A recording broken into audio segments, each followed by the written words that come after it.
Bonjour, bienvenue à cette nouvelle conférence d'Amour-Unité.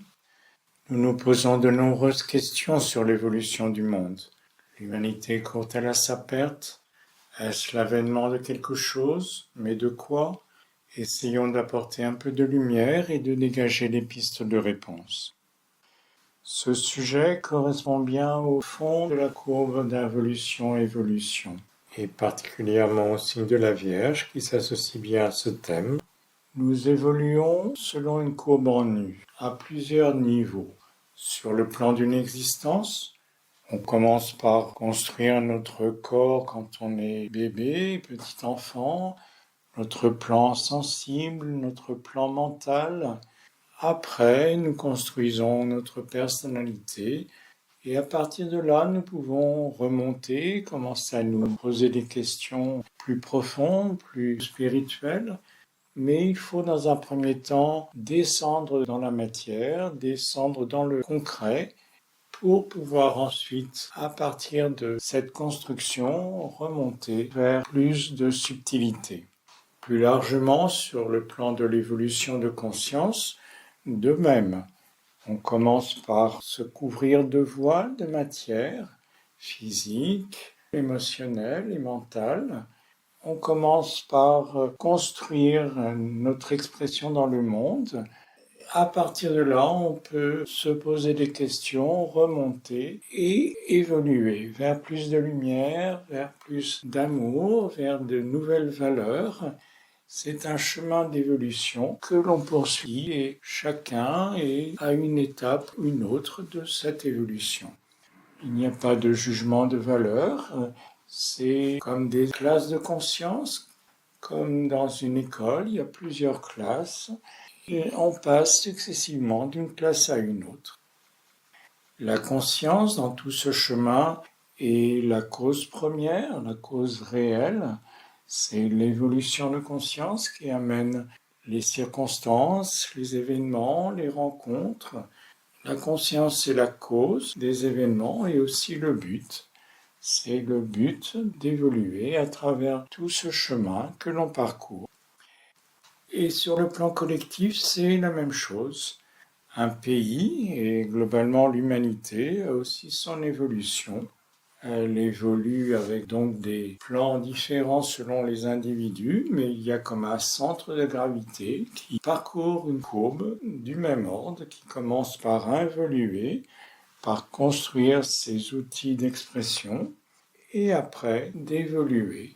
On a commencé tous par expérimenter la tribu dans la petite enfance par exemple, et puis collectivement dans les peuples premiers.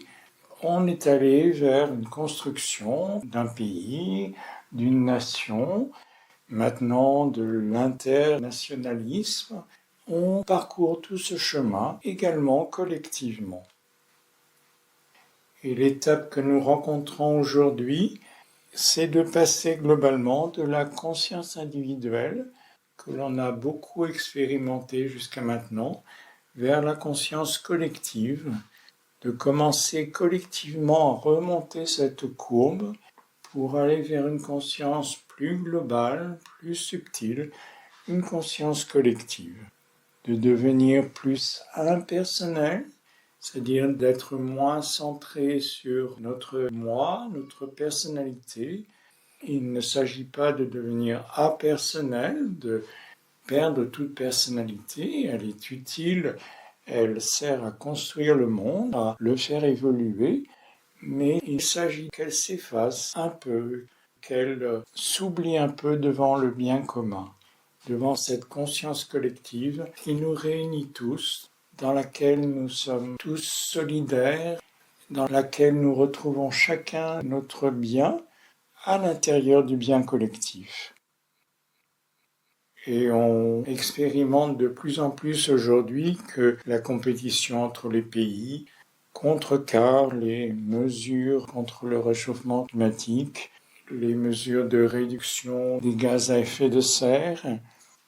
Un pays peut difficilement refuser d'avoir des centres de données, des data centers sur son territoire. Il serait vite débordé économiquement par les autres.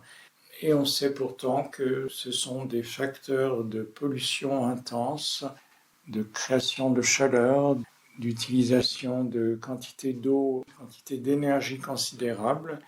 On sait tout ça, mais tant que nous sommes dans une logique de compétition de la conscience individuelle, on ne peut pas vraiment faire évoluer et répondre à ces questions qui se posent ensemble. Il faut que l'on arrive à une conscience collective de solidarité qui est présente déjà largement dans notre monde, à la devenir prioritaire, primordiale. Et ça passe par prendre soin de la conscience avant de prendre soin des formes. Il y a urgence à être attentif à l'évolution de conscience et pas à la croissance des formes, à l'augmentation des biens constants comme nous le faisons actuellement. Certains ont un sentiment ou une crainte d'effondrement actuellement. L'effondrement, étymologiquement, c'est la perte d'un fondement, de quelque chose de fondamental. Le fondement qui est en train de s'écrouler actuellement, c'est la conscience individuelle. C'est le monde actuel que l'on connaît partout, le monde de compétition, de réussite individuelle, liberté, bonheur individuel. Chacun cherche à tirer son épingle du jeu aux dépens souvent du bien commun et de l'environnement, de la terre. On se rend compte aujourd'hui que ça n'est plus possible, que ce n'est pas dans ce paradigme-là que l'on peut voir l'issue de la situation. Il faut passer à une conscience plus collective, à une conscience où on se retrouve tous dans le bien collectif que nous partageons. Et c'est la poussée et l'émergence de la conscience collective qui amène le chamboulement de la conscience individuelle. C'est le nouveau qui remet en question l'ancien. Nous sommes de plus en plus à avoir une vision plus large, à nous rendre compte que l'issue, c'est ensemble, décidé ensemble, mise en œuvre ensemble, en coopération. C'est comme les arbres marcescents. On connaît les arbres caducs qui perdent leurs feuilles à l'automne, les arbres persistants qui conservent leurs feuilles d'une année sur l'autre. Il y a aussi un troisième type d'arbres qui est les arbres marcescents, où les feuilles se fanent à l'automne mais restent sur l'arbre jusqu'à la venue des nouvelles feuilles au printemps. Ce sont les nouvelles feuilles qui font tomber les anciennes au printemps quand elles émergent, quand elles poussent. Et là, c'est pareil. La conscience collective, dans sa poussée, chamboule l'état actuel de conscience individuelle, toute la société construite sur elle, et va progressivement la remplacer. La sagesse populaire dit que la nature a horreur du vide. Ça vient d'Aristote au départ. En fait, la nature ne connaît pas le vide. Et les scientifiques le reconnaissent maintenant. Ils parlent d'énergie du vide. Ils parlent de matière sombre qui représente plus de 5 fois la masse de la matière ordinaire que l'on connaît tous les jours. Cette mystérieuse, pour l'instant, matière sombre remplit l'espace.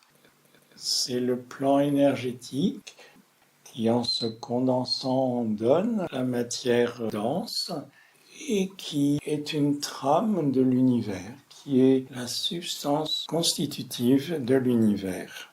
Elle remplit la séparation entre deux individus, entre deux planètes, deux galaxies. Elle est partout présente. Il n'y a aucun vide. En remontant à la source, nous pouvons prendre l'hypothèse que la vie est une. La vie n'a pas de début, n'a pas de fin. C'est important de distinguer vie et existence. La vie se manifeste en une myriade d'existences, mais la vie ne commence pas avec la naissance et elle ne se termine pas avec le décès. La vie est une, la vie continue constamment. On ne donne pas la vie, Une mère, un père ne donnent pas la vie, ils donnent l'existence, ils mettent au monde, ils donnent une incarnation à cette forme de vie. Personne ne peut prendre la vie, on peut interrompre l'existence de quelqu'un à la limite, mais on ne prend pas la vie réellement.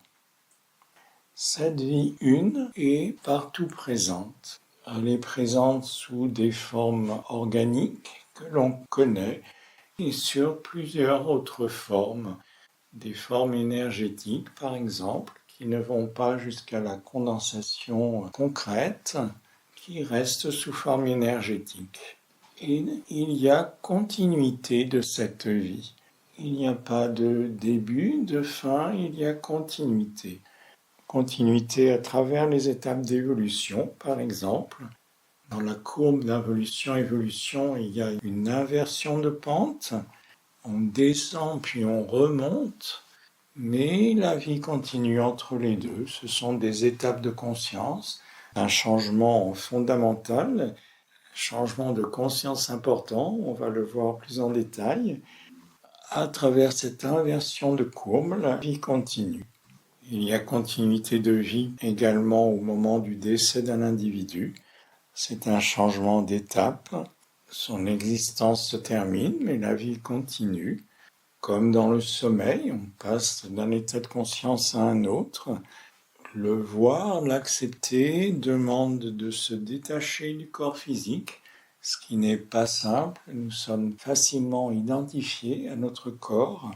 On a tendance à se voir comme cette expression, mais en fait ce n'est que notre forme, que notre façon d'être au monde. Nous sommes bien au-delà de ce corps physique, et plus on se détache, plus on peut concevoir que la vie continue dans le sommeil, la vie continue au moment du décès. C'est une autre phase qui commence. Il y a continuité de vie et aussi continuité de conscience. On s'en rend compte dans le sommeil à travers les rêves et on s'en rend et on s'en rendra de plus en plus compte avec l'expérience du décès. La vie a une grande unité, diversifiée en une myriade de formes. Et le signe de la Vierge, dont nous parlons particulièrement aujourd'hui, est un grand signe d'unité. C'est celui qui va peut-être le plus loin dans l'unité de tous les signes du zodiaque. Pour tous les signes, Alice Bailey donne une phrase clé. Pour le signe de la Vierge, la phrase qu'elle donne va jusqu'à dire entre autres « Moi, Dieu, je suis matière ». Dieu au sens d'esprit. La vie a deux polarités, esprit et matière. L'existence ne peut se manifester que dans la dualité. Tout est dualité dans notre expérience d'existence. Le haut, le bas, le chaud, le froid, le féminin, le masculin. Nous n'expérimentons qu'à travers la dualité. Et la grande vie est une avec ces deux polarités, esprit et matière. La spiritualité peut se définir simplement comme le fait de considérer qu'il y a un esprit à côté de la matière. C'est simplement reconnaître cette dualité de base qui donne l'existence à tout ce que l'on rencontre. Alice Bailey dit la matière est de l'esprit à son niveau le plus bas, l'esprit de la matière à son niveau le plus haut. C'est une variation de vibration. La matière est ce qui vibre le plus densément, le plus lentement. L'esprit est ce qui vibre le plus vite, le plus intensément. Ce sont les deux pôles de cet éventail, mais il n'y a pas de différence fondamentale de nature. Et cette unité, cette continuité de vie font que la courbe d'évolution ne peut que remonter. Lorsqu'on est au bas de la courbe, comme nous le sommes actuellement collectivement, nous ne pouvons que remonter. La suite, c'est de regarder vers la conscience, de regarder vers plus subtil et de commencer à retourner vers la lumière et vers les grandes valeurs d'amour et de spiritualité. Mais alors, plus précisément, qu'est-ce qui émerge actuellement à travers la conscience collective? C'est ce que l'on appelle l'ère du Verseau. Les remous actuels viennent de l'émergence de l'ère du Verseau. Le monde connaît de grandes ères, en moyenne de 2150 ans. On a été jusqu'à ces derniers temps dans l'ère des Poissons et on est entré maintenant dans l'ère du Verseau. C'est une transition progressive, bien sûr, mais la transition est bien avancée maintenant. L'ère du Verseau nous appelle maintenant à développer la conscience collective, la solidarité, à nous considérer tous comme cellules d'un tout, comme les pièces d'une machine. Nous sommes tous solidaires. Nous contribuons tous à cette vie et à cette évolution de conscience collective. L'ère du Verseau nous appelle à développer l'unité. L'humanité globalement, par exemple, est une unité. C'est un organe de la Terre à côté des autres règnes. Elle a son histoire, elle a parcouru tout un chemin d'évolution et il est en cours. L'ère du Verseau nous appelle à développer l'unité, l'humanité aussi, qui est une valeur intéressante et étonnante par certains côtés. L'humanité ne se limite pas aux êtres humains. On peut être humain par rapport à un animal ou ne pas être humain par rapport à un végétal également, par rapport à un minéral. C'est plus difficile de sentir, mais souvent on jette négligemment des objets sur la table ou dans la poubelle. Ce n'est peut-être pas très humain. On arrive à être dans une société du jetable et on se rend compte que ça crée beaucoup de déchets. Il y a peut-être aussi une humanité à développer par rapport aux minéraux, aux objets. En tout cas, l'humanité est une grande valeur et nous sommes appelés à la développer pendant cette nouvelle ère qui commence. L'ère des Poissons a été très reliée au rayon 6 d'idéalisme et de dévouement. Il a cultivé beaucoup les valeurs, les idéaux. Il a amené à se détacher plus des aspects purement matériels. Antérieurement, l'existence consistait beaucoup à survivre, à assurer sa subsistance, son bien matériel. L'ère des Poissons a amené une grande subtilité là-dedans, a amené des valeurs différentes. L'évolution individuelle a été très importante pendant cette ère-là, a été beaucoup développé le contact, l'être profond en nous, à l'âme. Il y a eu une grande importance des religions pendant cette ère des Poissons. Les religions ont eu beaucoup de pouvoir et beaucoup d'importance. Les prêtres, les moines étaient souvent les plus instruits. Ce domaine de dévotion a été très présent et très important pendant cette ère. Et le passage de l'ère du Verseau s'accompagne maintenant de deux changements majeurs, de deux transitions importantes. Le rayon 6, qui était très présent à l'ère des Poissons, laisse la place maintenant au rayon 7 avec l'ère du Verseau. Rayon 7 d'ordonnancement, de structure. Chaque rayon a ses saisons. Chaque rayon est présent dans le monde de façon intense et périodique. Le rayon 6 a eu sa saison jusqu'à maintenant et le rayon 7 commence maintenant à émerger et à influencer non seulement l'humanité, mais aussi les autres terriens, les animaux, les végétaux, les minéraux. Là où le rayon 6 a beaucoup développé les idéaux, les valeurs, le rayon 7 demande maintenant de les mettre en pratique. La valeur de cohérence va être très importante pendant cette ère. Cohérence entre nos valeurs et nos actes. Pendant l'ère des Poissons, on s'est beaucoup élevé, mais on n'a pas beaucoup agi dans le monde et essayé de mettre notre entourage en accord avec ces valeurs. Maintenant, c'est à l'ordre du jour. C'est tout à fait la direction qui se présente. Pendant l'ère des poissons, on a beaucoup insisté sur l'élévation. Il y a eu beaucoup de mysticisme, de grands mystiques ont été très présents.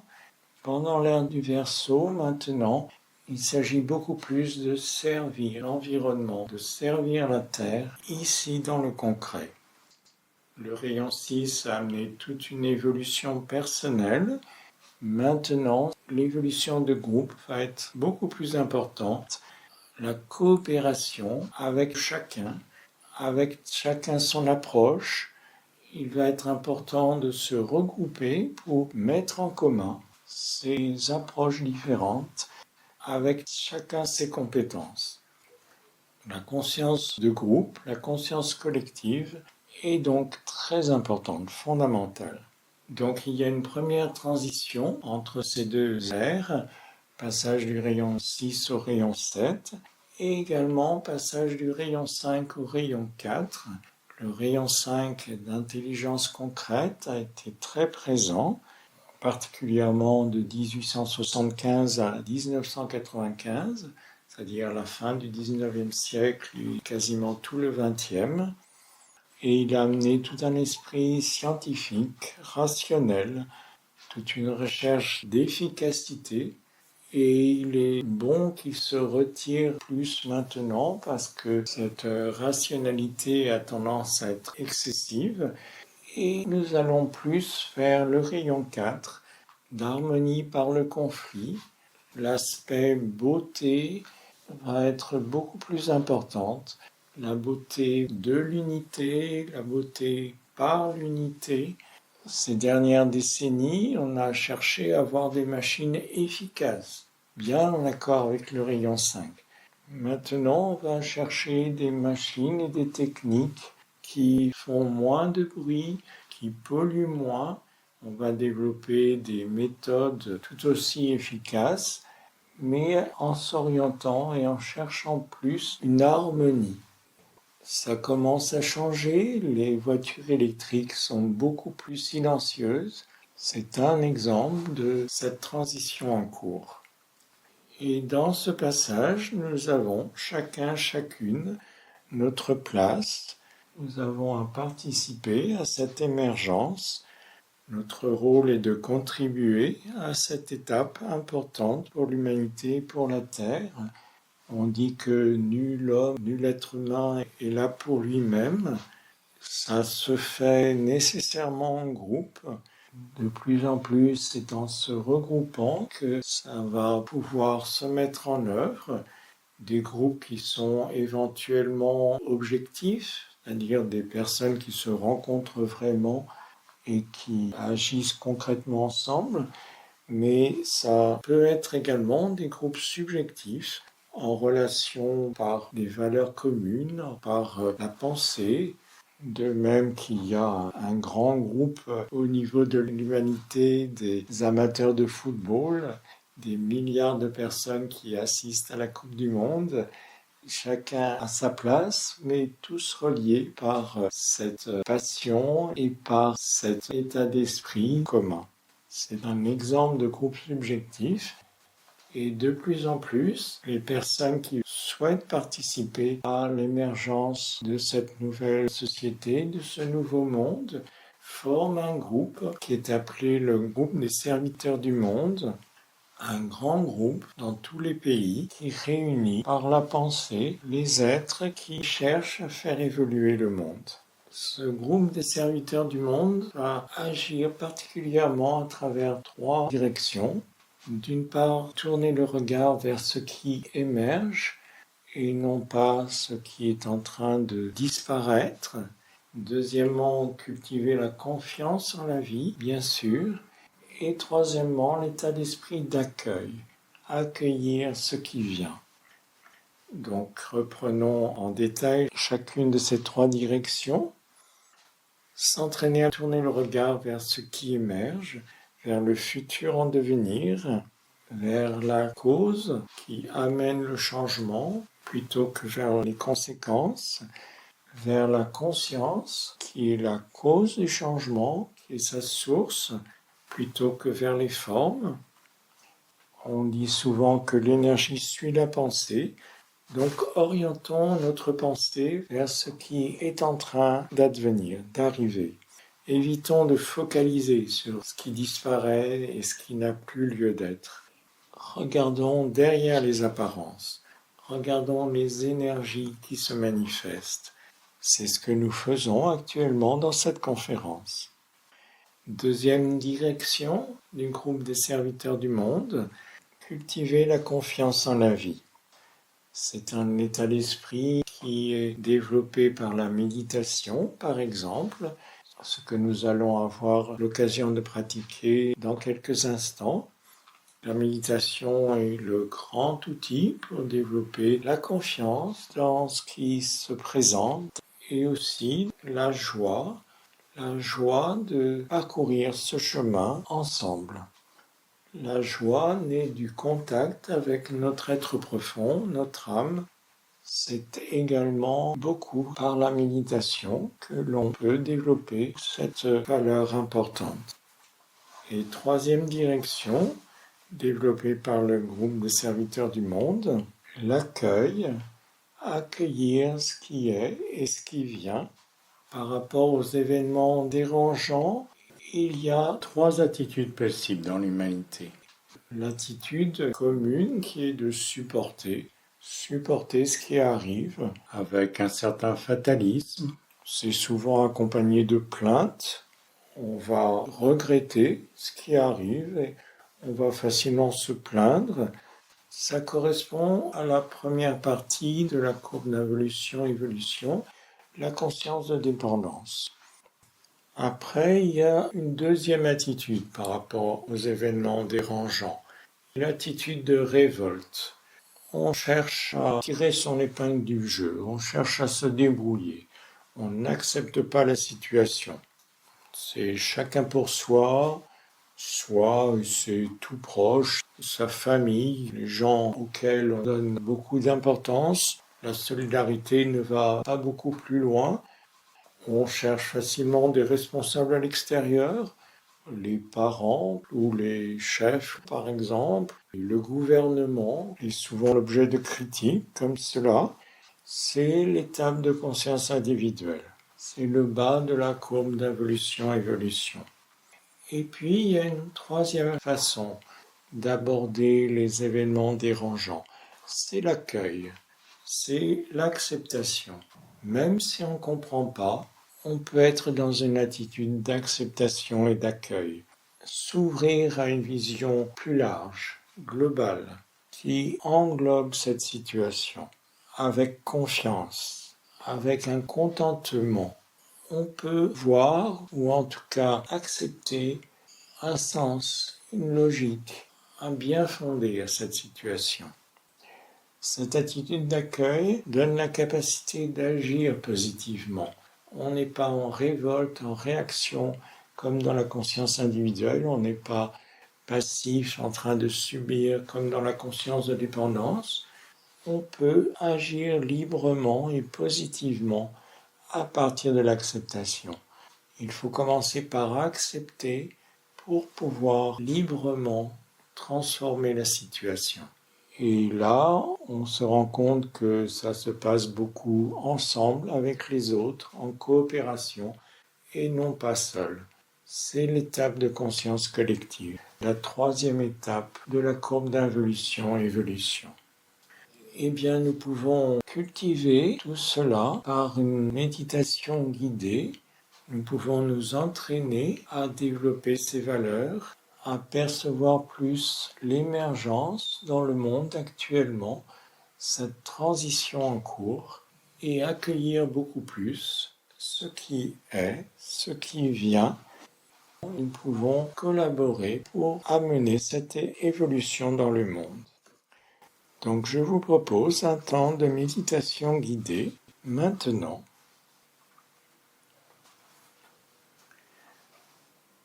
Posons-nous bien, une bonne installation.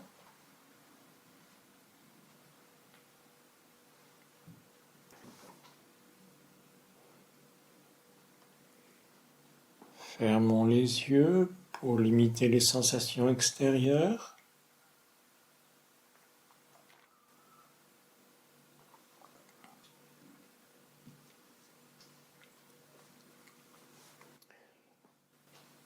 Et puis, laissons notre corps s'immobiliser, se calmer.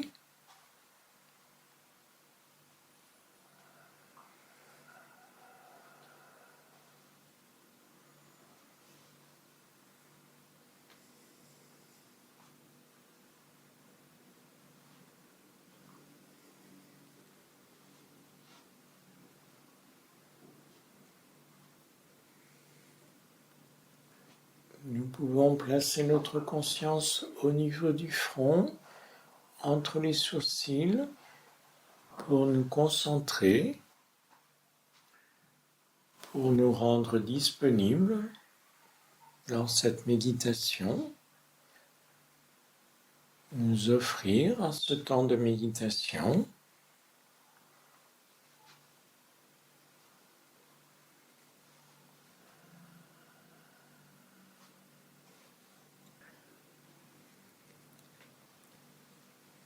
Nous pouvons avoir le sentiment d'inspirer, expirer par le front.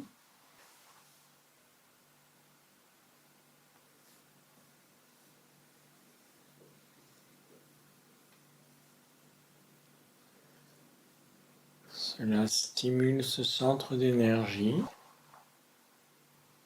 et augmente la concentration.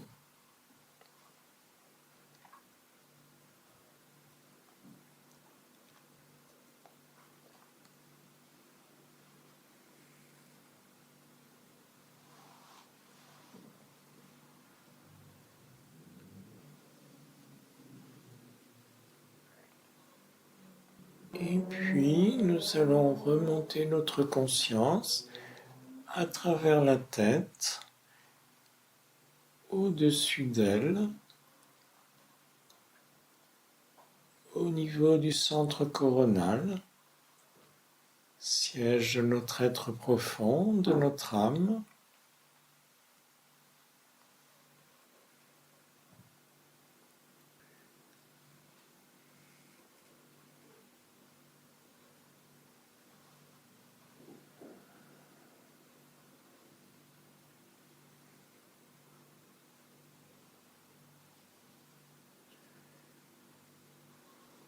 Nous pouvons imaginer une grande lumière à ce niveau-là, intense.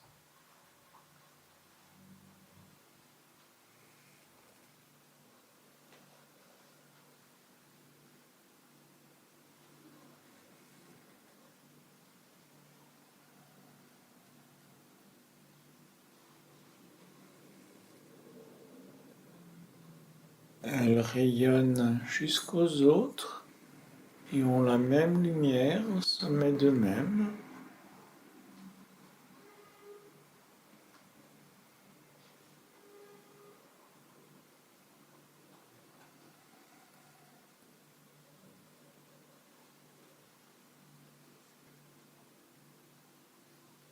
Nous sommes tous unis dans cette lumière.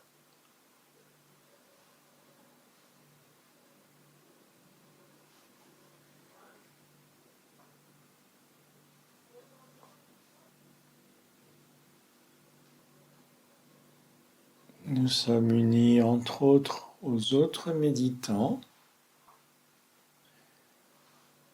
et c'est avec eux, ensemble, que nous méditons.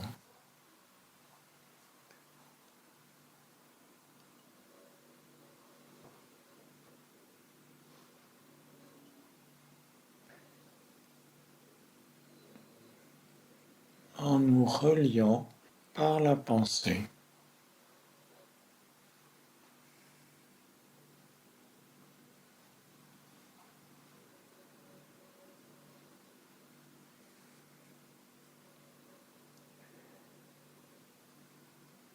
Dans cette lumière, nous pouvons voir que la vie est une.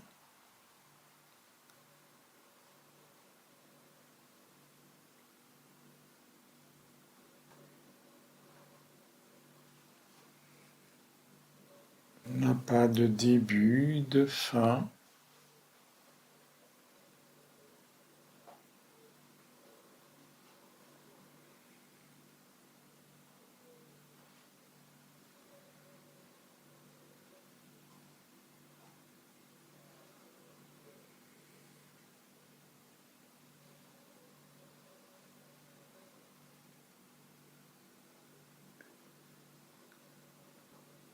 Nous pouvons sentir que dans les mouvements de la vie,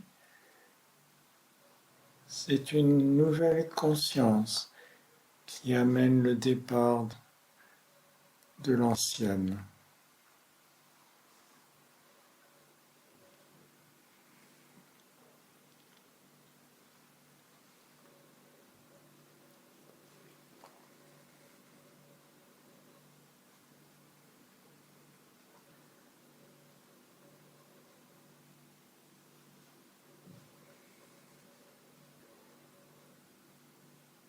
La conscience collective, la conscience de groupe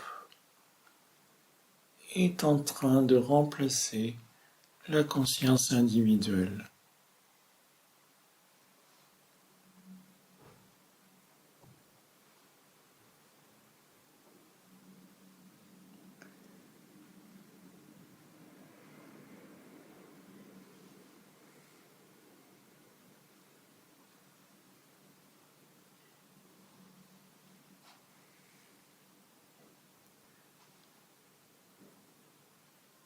C'est la transition en cours.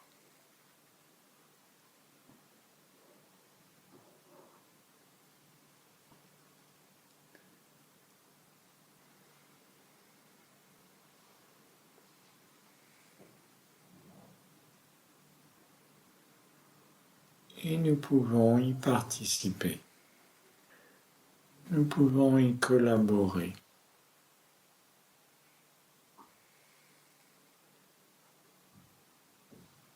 Déjà par cette méditation.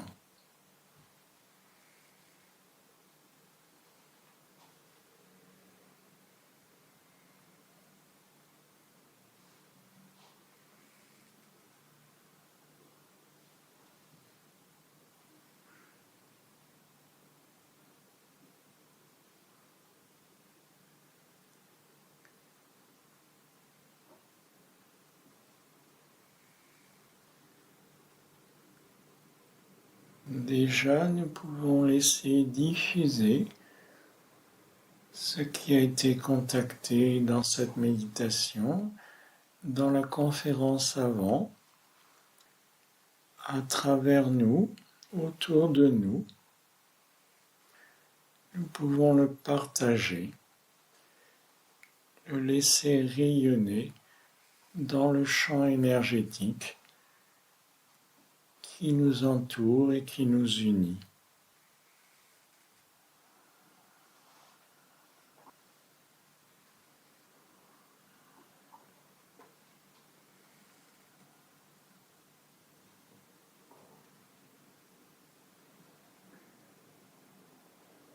Particulièrement sur l'expiration, nous pouvons laisser diffuser ce qui a été contacté, consciemment ou non, dans cette méditation, dans la conférence avant, à travers nous, autour de nous, dans le monde.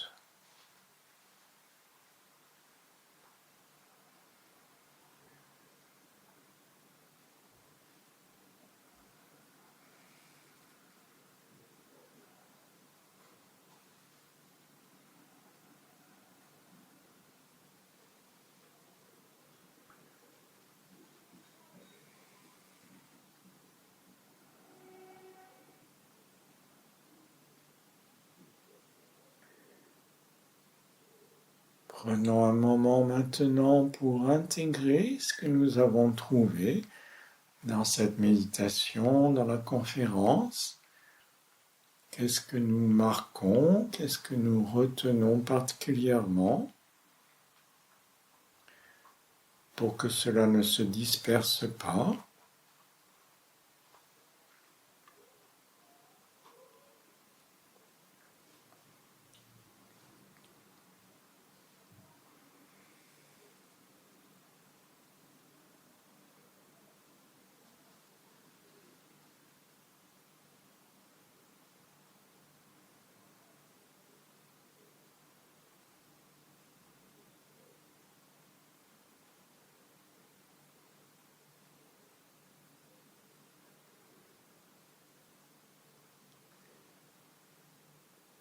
Qu'est-ce que nous voulons peut-être cultiver, approfondir?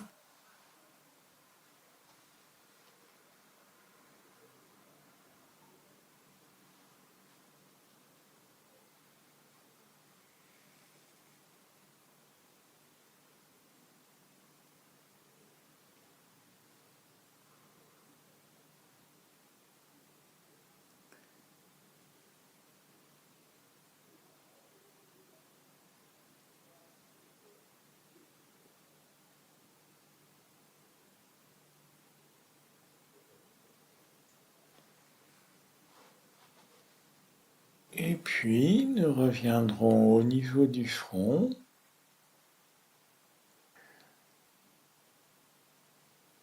Nous reprendrons contact avec notre corps, sa respiration, ses appuis.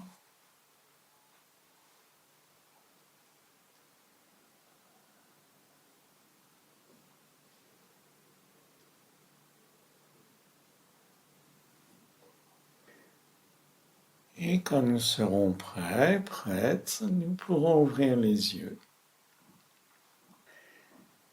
Retrouver le lieu qui nous entoure.